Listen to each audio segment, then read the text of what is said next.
Hey, how's it going? So today's going to be its own little set of updates and that sort of stuff because the last video that I did actually took a lot of energy. It took a lot of work to do, and we tried to crank it out as fast as possible. That required a lot of resources and time out of us. So in this particular video, we're actually going to go ahead and just go through sets of updates regarding classes, stuff that we're going to review, things like that. So first and foremost, if we didn't actually get there by the time that you see this video, we're knocking on the door of 100,000 subs, so that's really cool. It's amazing what happens when you actually start to give a shit about YouTube and everything revolving around it, and I'm appreciative of that, but, you know, we'll just go ahead and move on to our subject matter. So, as you see this, I'm in Mississippi teaching a pistol set. A Brush Creek, Tennessee pistol set in March is actually sold out, but following that, we're going to be in Lebanon, Pennsylvania for April 2nd through 4th, yet another pistol set. This is at the Lebanon County Police Combat Pistol Club. Following that, we'll be in Huntsville, Ohio at Patriots Attic, and that's in May 8 through 10. Then we're going to be back in Picayune, Mississippi at the MCTA range for a rifle set,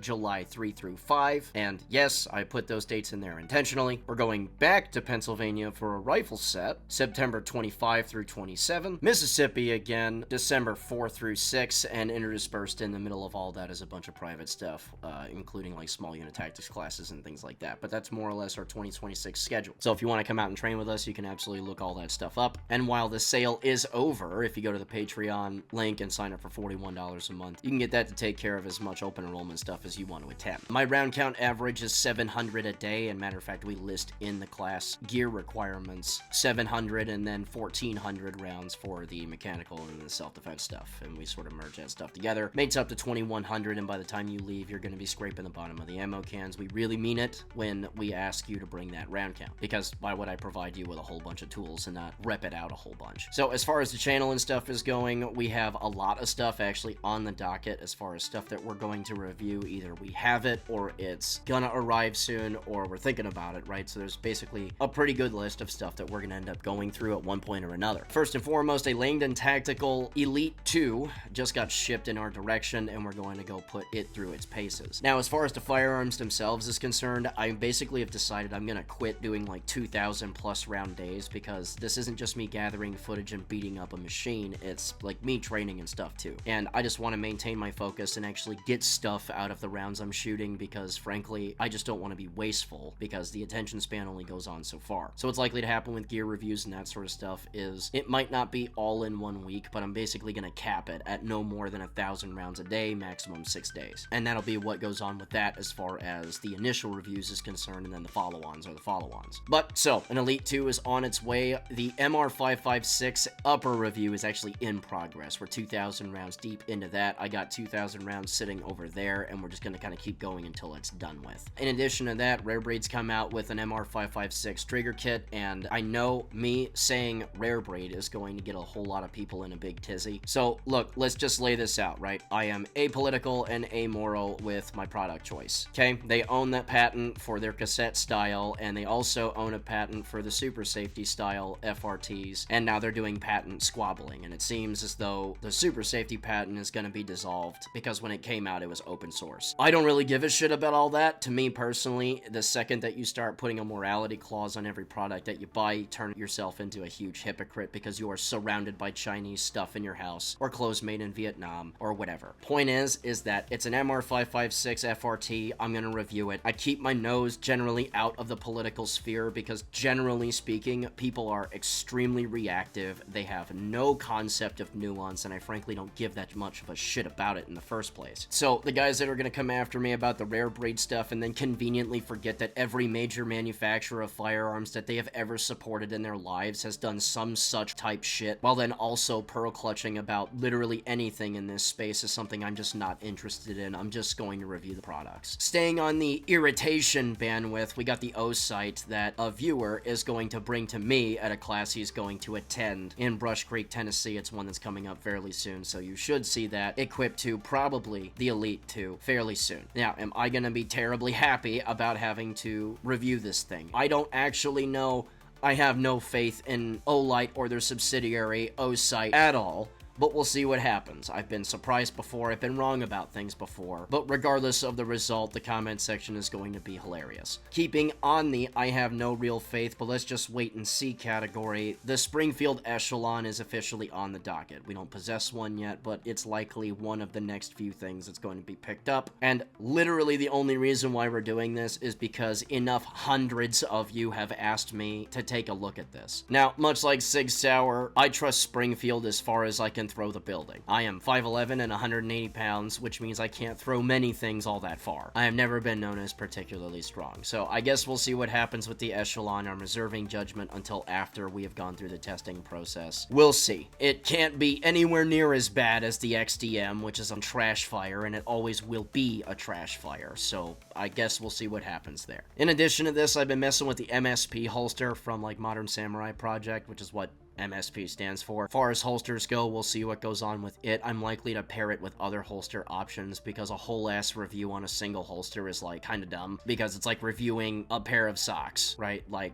does my foot go in it? Does it tear right away? You know what I mean? So in addition to this, I got an A&R Designs holster that is more or less trying to be an ALS. We'll see what happens with that. I gotta run it some more. We'll see what happens. That A&R Designs holster is actually for a Beretta, and staying on the Beretta topic, I am likely to pick up a 5-inch threaded barrel and then get the Beretta factory compensator, the toolless one that requires a slightly longer guide rod. Matter of fact, it comes with it. And while it looks kind of goofy, I really like the concept of a toolless compensator, provided it works really good. So we're gonna beat the brakes off of that and see if it's worth it. In addition to this, speaking of muzzle devices, I got a couple of AK muzzle devices that were actually sent to me from the guys at Sure Shot. They just sort of sent it and never really followed up at all, which is just one of those, hey, just do that, right? And plus, you guys have been asking me to do AK stuff for some time, and while I totally get that, and the AK is still my favorite rifle of all time, you have to understand the logistics challenges in handling that. That said, I've got some room and I've got some budget holes to more or less test out these muzzle devices and that sort of stuff. Maybe there's more AK content that could come out in the future. We just sort of depends on that, really. But taking a look at a couple of AK muzzle devices with a couple of thousand rounds is not all that difficult to do. Plus, I used to be like one of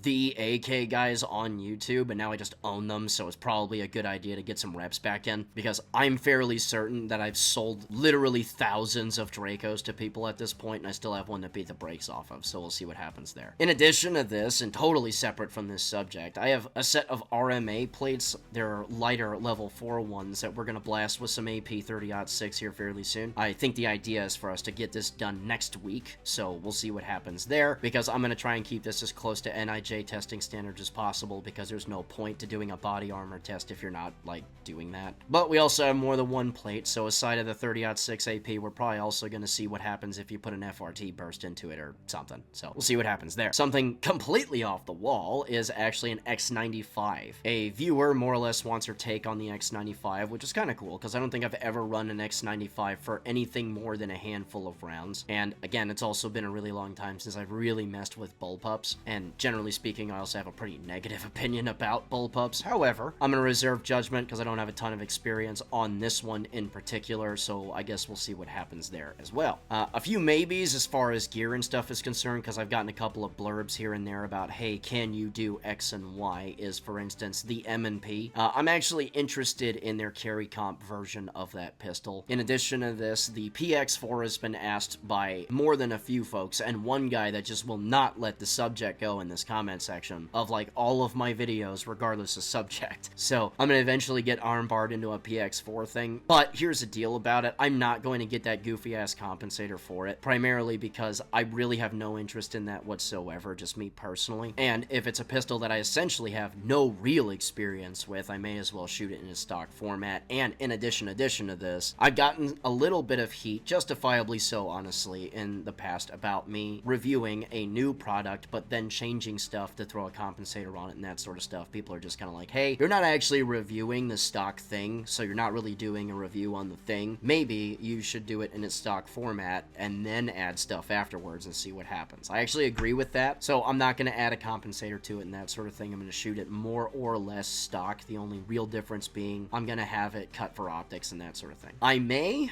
or may not. It's a little in the air right now. I may be doing an MP5 FRT as well, because at least to me, without that capability, PCCs are basically useless. And as an aside on that, PCCs are kind of like Gen 3 Glocks in that a lot of them actually do work, but people ensure that they don't work. Like every match I've ever been to my entire adult life, the PCC has never worked good, but that's only because guys with them. And to me, at least, the king is still the MP5, and it's still heavily neutered without the higher rate of fire capability. So an FRT for that particular format just sounds like a solid way to go, and I may be coming down with one before too terribly long, so maybe then we could talk more on subgun applications and that sort of thing, because that's quite a bit different than what a lot of people are used to if you're actually getting into it and splitting the hairs. And finally, I've been sort of opining over this thing for quite some time, and that's a Platypus. Like, I've wanted one for a while, but other stuff would just get in the way and keep me from reviewing one or picking one up or whatever. That said, like, my long-range strategic thought process and planning for the channel, especially on the logistics side of the house, may in fact have an allowance for bringing one into the house. We'll just kind of see, because I have to budget everything that I do, and I also have to be responsible with the money I spend. So we'll see what happens there, but it looks promising. So a Platypus, or maybe a similarly formatted 1911 that takes Glock magazines that isn't a staccato, will find its way into the cards for us fairly soon. We'll see what happens. Right now, my brain is telling me 4 or 5 months or so, but generally speaking, when I set a long-range month-to-month plan, we usually end up executing that significantly earlier than when that's planned out for, because usually the planning I do is really conservative as far as the finances and logistics and things like that, as far as what we're capable of responsibly doing. Moving aside from that, we're also going to talk about the TISM tangents too. There are a couple that I have in the works and I'm beginning to write notes for right now.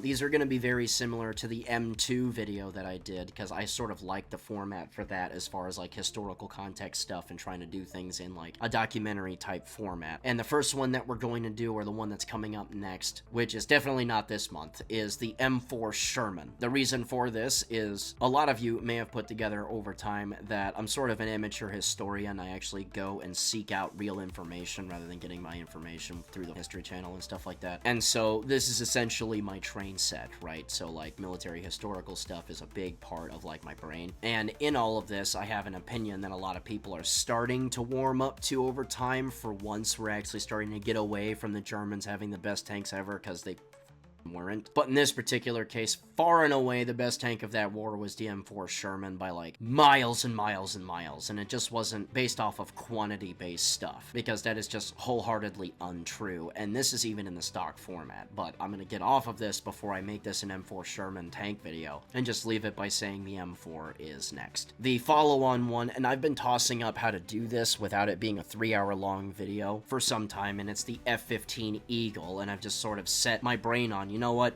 we're gonna make this as long as it needs to be, because if you're anything like me, historical documentaries that just go forever are personally desirable to me. I want to know more stuff about the thing, and as far as TISM tangents go, it's in the name. So that's basically what's going to be settled on as far as the overall time limit on that, and that is there isn't one. So that's essentially it. There's a lot of stuff that we're working on as far as the schoolhouse side of the house and the YouTube side of the house and the subsections therein. But I figured I could give you guys an update more or less, because look, it's either I gave you some sort of trash unboxing or I give you friggin' updates on the channel, and that's where I sort of settled this up on, because simply the Gen 6 Glock video took a lot to do under that time frame, and if you look at how long that video actually is, the amount of time sank into getting a 50-minute video done inside of a week was preposterous. But now that you know that we're up to for the next year, or at 6 months or however long it takes us to get through these friggin' gear videos and stuff like that. Also know this, I plan on doing a little bit more teaching-centric stuff as far as the channel goes too. Just little tidbits here and there that make life easier for folks, primarily because the last couple that I did were actually pretty successful. So, look, I appreciate the support. It's been absolutely wild over the last couple of years. You guys have noticed the massive massive uptick in not just quality but quantity of stuff. That takes a massive amount of work. And to see really close to like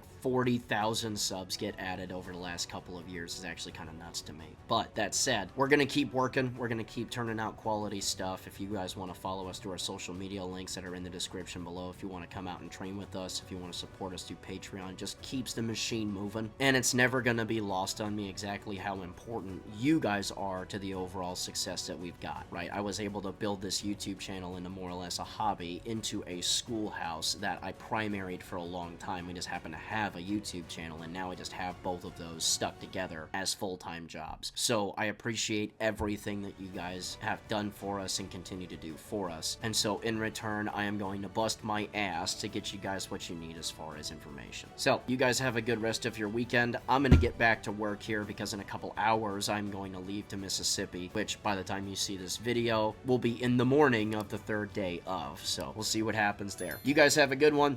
I'll see you later on. And remember, a regular guy's firearm is the last defense against tyranny. Be easy.